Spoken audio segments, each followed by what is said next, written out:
আমাদের প্রিয় রাহবারের আরো 2টি প্রোগ্রাম রয়েছে, একটি প্রোগ্রাম করে এখানে উপস্থিত হয়েছেন। আপনারা দীর্ঘক্ষণ এখানে অপেক্ষা করতেছেন, এই কারণে আপনাদেরকে শুকরিয়া আদায় করি। মাওলানা মামুনুল হক হাফিজাহুল্লাহ তাআলা 2021 সালে যখন বন্দী হয়েছিল, সারা বাংলাদেশকে তখন শেখ হাসিনা অবরুদ্ধ করে রেখেছিল, কিন্তু মূলহাটবাসী সেই অবরুদ্ধ অবস্থাকে ভেঙে রাজপথে নেমে এসেছিল।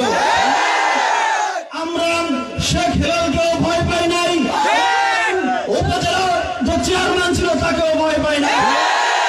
আমি রাত্রে ফোন দিয়ে তৎকালীন দায়িত্বশীল ওয়ালিদ ভাইকে বলেছিলাম মিছিল করতে পারবেন, বলেছিলেন শুধুমাত্র আপনি অনুমতি দেন, রাজপথ দখল করা আমাদের দায়িত্ব। সেই মিডিয়ান আপনারা দেখেছেন এখানে সংঘর্ষ হয়েছে, সংঘর্ষের পরবর্তী অবস্থা আমরা সবাই জানি। আমাদের এক একজন ভাই উৎস হয়ে গেছেন, এক একজন ভাই 3 বছর যাবৎ মূল্যহাটে অবস্থান করতে পারে নাই, তারা মূল্যহাটে বাড়িতে আসতে পারে নাই, তারা স্ত্রীর সাথে দেখা করতে পারে নাই, সন্তানকে চুমু দিতে পারে নাই। এইরকম ভাবে 3 বছর চলে গিয়েছে। এরপরে ছাত্রদের মধ্যে অভ্যুত্থান হয়েছে, মুক্ত আবু সাঈদের রক্তের বিনিময়ে বাংলাদেশ আবার নতুন করে স্বাধীন হয়েছে।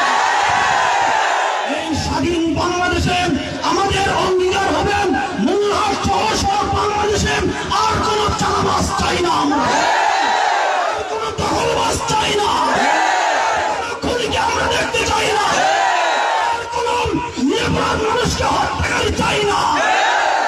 বাংলাদেশ হবে ইসলামের বাংলাদেশ, বাংলাদেশ হবে মুসলমানদের বাংলাদেশ। প্রিয় সংগ্রামী ভাইরা, আপনারা আমাদের নেতা মামুনুল হকের হাতকে শক্তিশালী করবেন তো? পাড়ায় পাড়ায় ইউনিয়নে ইউনিয়নে খেলাফত মজলিস, যুব মজলিস, ছাত্র মজলিসের দুর্গ কায়েম করতে হবে। সেই আশাবাদ ব্যক্ত করে আমার বক্তব্য এখানেই শেষ করছি।